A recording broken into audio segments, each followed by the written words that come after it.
Hello everyone, this is Tori. Today we are going to Niseko Ski Resort in the northernmost prefecture in Japan, Hokkaido.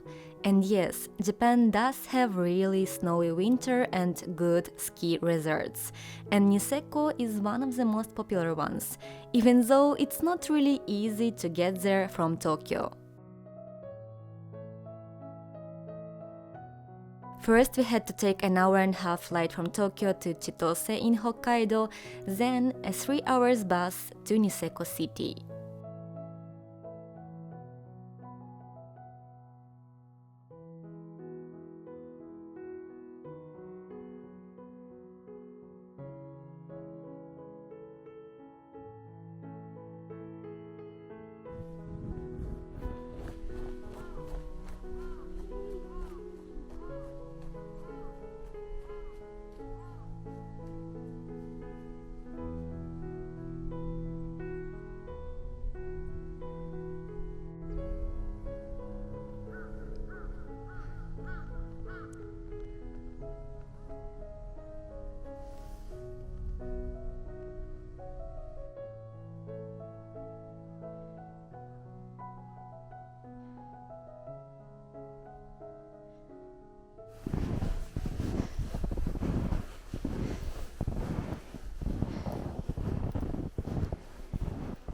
You probably had a different image of Japan, but let me tell you this. The country has biggest number of ski resorts in the world.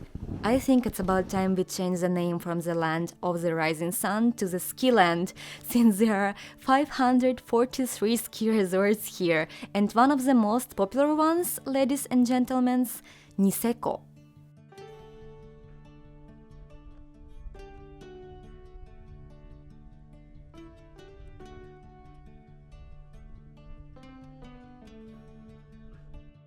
Niseko Ski Resort is famous in Japan and abroad for its powder snow. Look how soft and fluffy it is.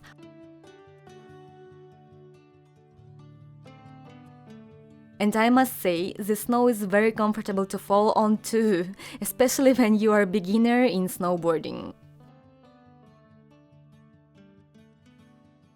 We stayed at Hilton Niseko, one of the hotels with direct access to the ski slopes.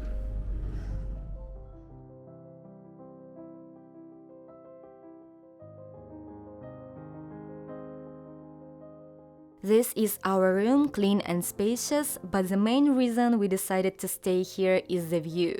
You can't really see anything now since it's nighttime, but I'll show you in the morning.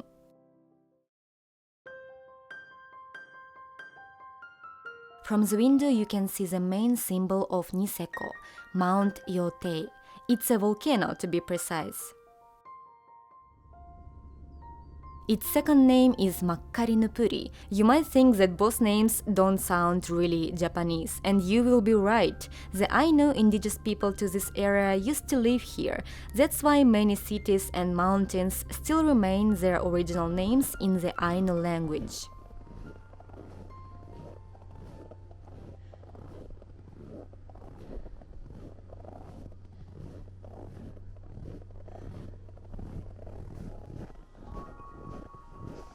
Population of Niseko is only around 5,000 people, but nevertheless the city gets roughly 200,000 visitors every winter.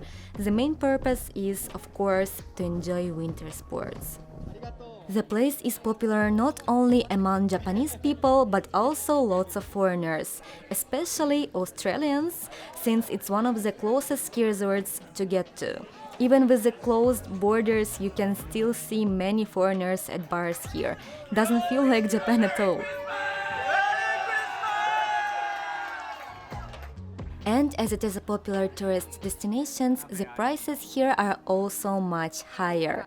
Eating at a restaurant is roughly 2 times more expensive than in Tokyo. A meal for 2 people was about $60. Dinner at the hotel restaurant about $100.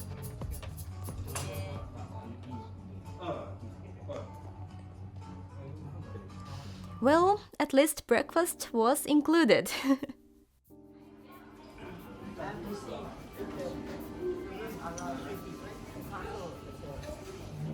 Japanese hotels often have two types of breakfast.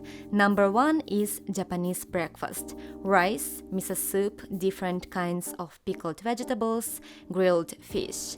But for those who don't like to eat fish for breakfast, there is European breakfast: bread, all kinds of buns, omelette, cornflakes, and so on. Speaking about winter sports, we didn't prepare at all. In Japanese you call it tebura, go with empty hands. We literally rented everything out, starting from clothes and finishing with the needed equipment. Very convenient. Full set of equipment similar to the one I have is around $100 a day. Getting an instructor will cost you about $600 or $700 per day. But we got really lucky since our good friends went to Niseko at the same time and they are experienced snowboarders. So they helped us get on the snowboard from scratch. There are all kinds of slopes, all are different levels of difficulty. For instance, Annupuri slope is almost flat, which perfectly suits beginners like ourselves, but there are also more difficult slopes in the same area for more experienced skiers and snowboarders.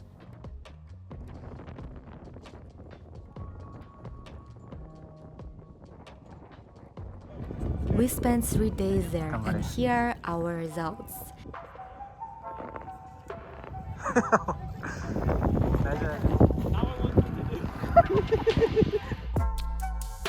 Oh, すごい2日目の鳥。最高。ちょっとターン見して。じゃあね。じゃあね。2日目でこうなる？嬉しい。お、いいじゃん。いいね。素晴らしい。Izumi and I tried snowboarding for the first time, and he's definitely way more talented than I am.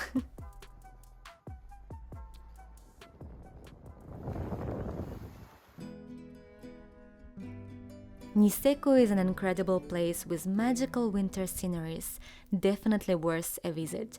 I hope you like this video. If you do, please subscribe, like and comment. Thank you very much. See you next time.